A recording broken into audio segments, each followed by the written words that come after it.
Imagine this: you are running barefoot across rocky ground in near total darkness. You trip. Your leg twists wrong. You feel something snap, a sound you can hear before you can process what it means.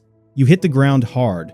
There are no hospitals, no painkillers, no phone to call anyone, no road that leads anywhere safe. You are somewhere in prehistoric Africa, roughly 50,000 years ago, and you are alone, injured, in a world where being unable to run is frequently a death sentence. What happens next? For most of human history, this scenario wasn't a hypothetical. It was just Tuesday. And yet here you are, alive, reading this, which means your ancestors found a way through it. Every single time. The story of how they did it is one of the most surprising, most human stories in the entire history of our species. Let's start with what the bones tell us, because here is the thing about ancient injuries that most people never consider.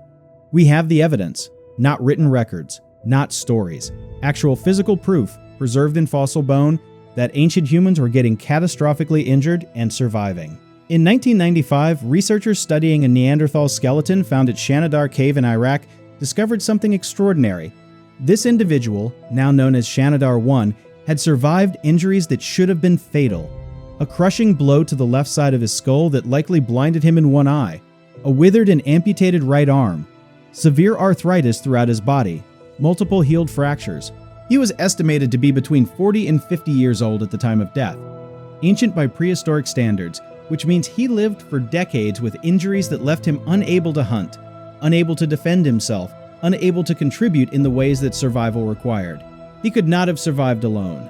Someone fed him. Someone cared for him. Someone decided that this broken, half-blind, one-armed man was worth keeping alive.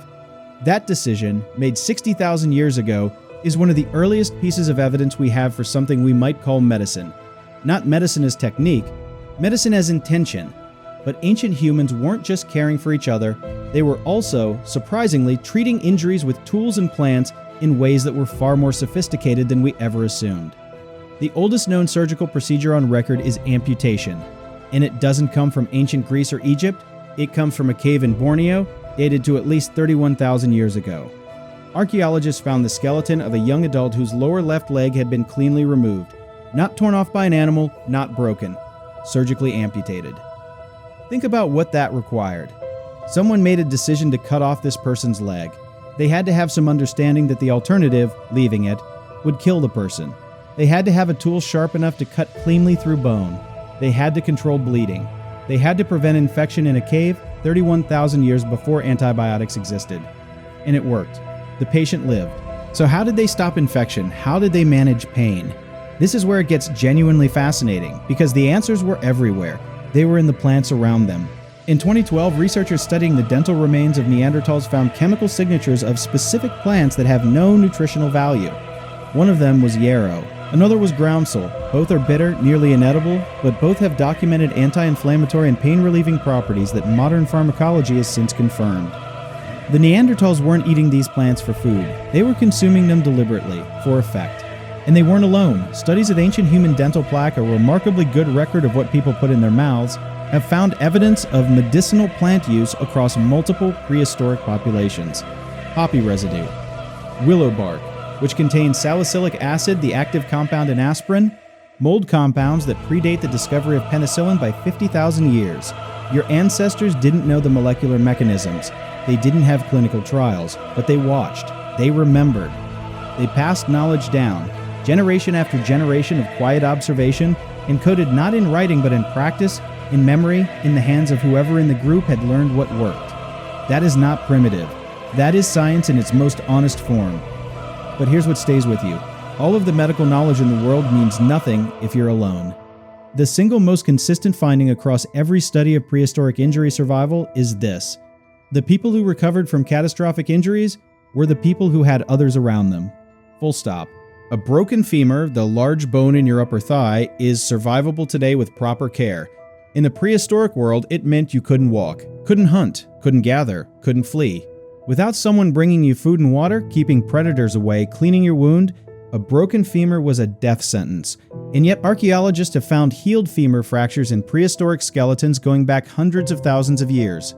Margaret Mead, one of the most influential anthropologists of the 20th century, was once asked by a student what she considered the earliest sign of civilization. The student expected her to say something about tools, or fire, or language. Instead, she said a healed femur. Because a healed femur means someone stayed. Someone slowed down when they could have kept moving. Someone shared their food when there wasn't enough. Someone chose another person's survival over their own convenience. That choice, made over and over again by people with no hospitals, no painkillers, no guarantee that it would work, is the foundation of everything we have ever built together. And now here's the part nobody talks about. We think of medicine as something humans invented, a technology, a system, something that emerged at a certain point in history when we became smart enough to understand the body. But the evidence suggests something far older and far stranger. The instinct to help an injured person, to move toward them rather than away, to give rather than withhold, to stay rather than leave. That instinct appears to predate everything we normally think of as civilization. It predates writing, it predates agriculture, it predates cities and kingdoms and religions. It may in fact predate our species entirely. Because Shanidar I, that broken, one-armed, partially blind Neanderthal who survived for decades on the care of others, was not a modern human. He was a different species, a species we spent centuries dismissing as brutish and primitive, and yet someone loved him enough to keep him alive.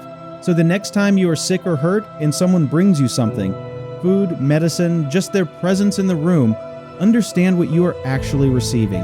You are receiving something so old it has no name in any language that has ever existed. Something that predates every institution, every invention, every idea humans have ever had. You are receiving the thing that kept us alive before we knew how to do anything else. The oldest medicine was never a plant or a tool. It was a hand that stayed.